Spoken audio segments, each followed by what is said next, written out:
Pertama, sebagai warga negara, semua menginginkan Republik kita ini bebas dari korupsi. Republik kita ini republik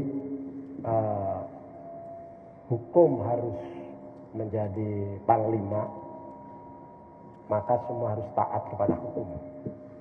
Dalam konteks Caimin, sebetulnya kita kaget. Kasus 2012. Setelah entah 2 orang, entah 3 orang yang sudah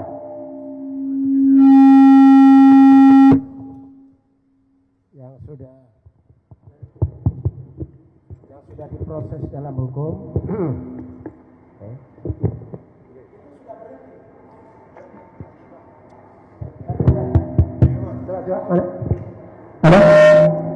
Halo. Jadi harus ditekankan begini.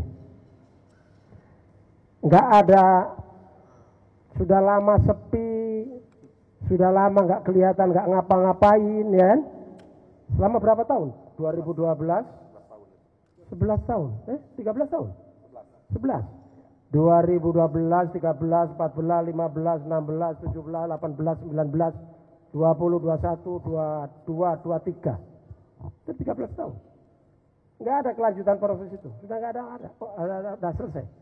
Tiba-tiba begitu Caimin dideklarasikan menjadi calon wakil presiden, tiba-tiba muncul dari KPK.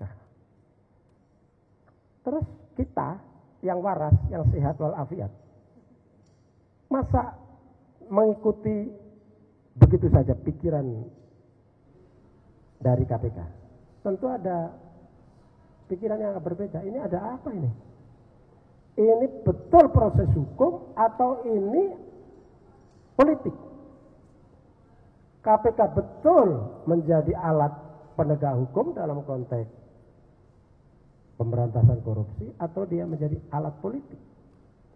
Kalau ada masyarakat berasumsi seperti itu, jangan disalahkan, karena dia melakukan ini di saat proses politik berjalan dan dia diam selama 13 tahun.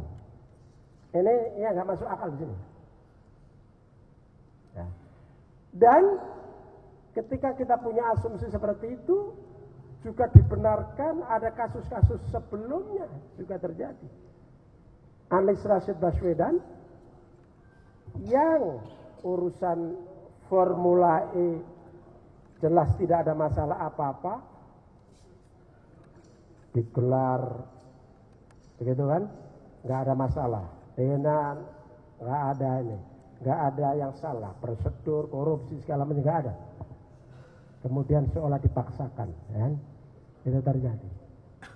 Sementara banyak kasus lain yang didiamkan di depan mata.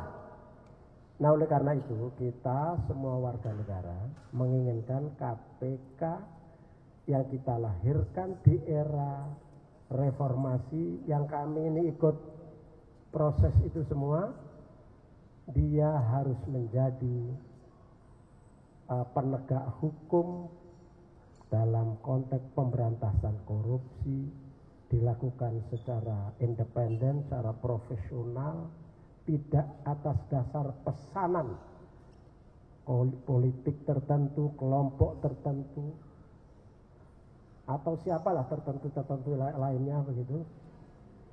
Karena itu menjadi harapan kita. Karena di era Orde Baru yang menjadi problem kita adalah korupsi. Lalu kita punya kesadaran bahwa korupsi musuh bersama. Dan KPK lah yang menjadi andalan kita. Tapi akhir-akhir ini KPK ya leto seperti ini, di bonsai seperti ini, kita semua sedih. Dan ke depan saya kira kita harus punya komitmen yang sama. KPK harus berdaya, KPK harus independen, pimpinan-pimpinannya harus orang-orang yang punya integritas, bukan orang-orang yang titipan sana sini, kemudian ketika mereka menjalankan amanahnya tidak amanah, bahkan zalim. Di satu sisi dengan cara KPK seperti itu, kalau dia gunakan alat politik, dia memenggal warga negara yang kita anggap memiliki potensi untuk memimpin negeri ini. Hanya gara-gara orang tertentu kemudian menggunakan alat KPK, dia dipenggal dari situ. Kita sedih. Itu kerugian bangsa dan negara. Saya kira begitu. Ya, Bella.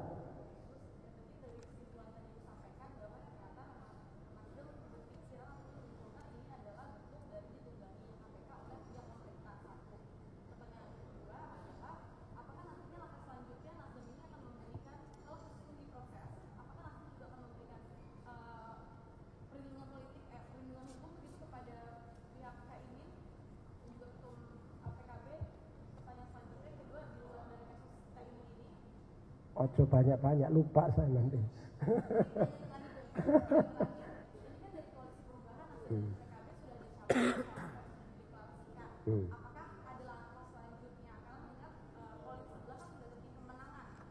Ya.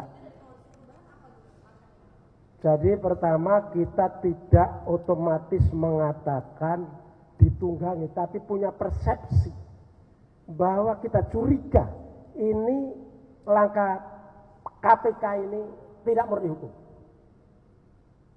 Dan ketika kita punya persepsi atau asumsi seperti itu, insya Allah kami tidak salah. Karena dia mengumumkan memeriksa Caimin itu persis setelah deklarasi. Nah, yang kedua, kita menyarankan Caimin sebagai salah satu warga negara Indonesia, elit politik dipanggil, ikuti aja, kerjasama, proaktif ya namanya, proaktif. Tapi kami yang memang sudah sepakat bulat pasangan Anies Muhaimin, apapun yang terjadi, kami semua pendukungnya akan membela sampai kapanpun.